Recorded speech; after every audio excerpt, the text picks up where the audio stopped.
Арифулла ваңыйды, шкриптетті дәдір екшілеріні.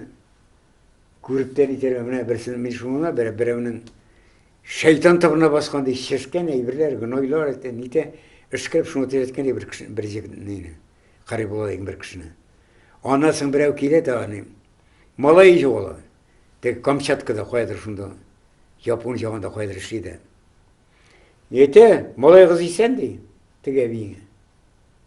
Қойта малай көп мүденсің, маржасынан айырылған. Зұрын малай, қойтып мұнда өлені. Әнкесі қым базына бара, қым алғанда қым басы өтірген әнкесін көре алмады ғой, әнкесі малай. Мұнда сіңлілерін ызбалар етіп жүрді.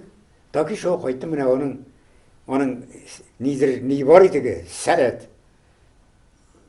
Ишан бабай хазірет енді Арифулла Адашаби Малик абилік яқшы жақын етеді, уважай етеді. Оларны қонаққа ешіп, етіп, шу намаз жылына барын неге де сәбәпші болды енді алар. Сельфияге де барына да сәбәпші болды алар. Потому что күштік шиыл. Оның қойсы бішкі қарайсы намаз. Бұлар ondan indir bari kişen da var yani nisiktir. Mene şundi bar bit o. Namaz okup yürüyüş kişiler var diye neysedir buş nersedir. Ya bunu da oğlum takvalı şundi kişiyim. Sakal meyiklarda girişip duradır yani.